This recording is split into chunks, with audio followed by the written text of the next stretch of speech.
Hi everyone, I'm Michelle Malka Grossman, and joining me today is Professor Yorith Tzfati. He is the chair of the Department of Communications at the University of Haifa. Professor Tzfati, thank you so much for joining me today. Thank you for having me. So during this recent terror wave, we've seen a lot of international media, when they've been reporting attacks, they leave out the fact that there were any victims of stabbings, of shootings, whatever is going on. Who does the international media think is the victim in these attacks? Okay, that is a complex question, and to understand the process of news media coverage, you always have to understand or have some understanding of the environment and the rules of conduct for journalists. First of all, they look at fatalities, because fatalities are the indicator of the importance of the story. These are the damage or the bad news that they're telling. And thankfully, there have not been too many fatalities in life, at least on the Israeli side. And more of the killed and wounded have been the attackers, the Palestinians, and sometimes they have this heuristic, and they confuse the dead with the good guy, although in reality this is not the case. So that's one answer as to why media are, first of all, allocating relatively little attention to what's going on here in Israel at the moment, and second, they look at the bottom line of the story.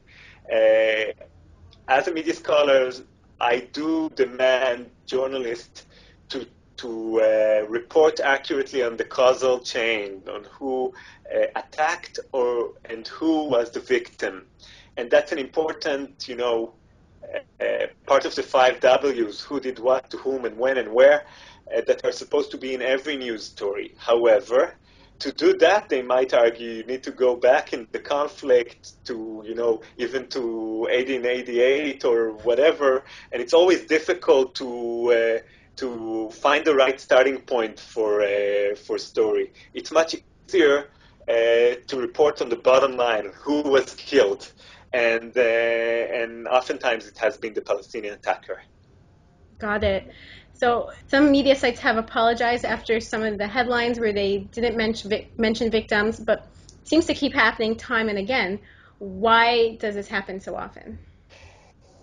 Journalists work like many other professions with certain with certain rules, with certain guidelines, with certain um, routines, which make them fall again and again into the same traps. It happens to the Israeli media as well all the time.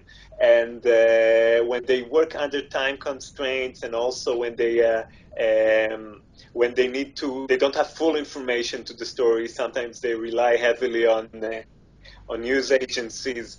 It's very likely that the same reasons that have made the primary error would repeat themselves, and then the errors would repeat themselves. That's unfortunate, but it's you journalists are in the business of reporting and managing emergencies in many senses. So it's like in the ER room, pressure, and there's room for error. That doesn't mean that we shouldn't hold journalists accountable for their error. To the contrary, it, for us media scholars, create the expectation that journalists should always strive to improve. To improve journalists on this would entail a lot of work, a lot of to take upon themselves a lot of commitment, and they're always busy. They are always busy handling the next crisis in line. So that's why we see these errors repeating and repeating.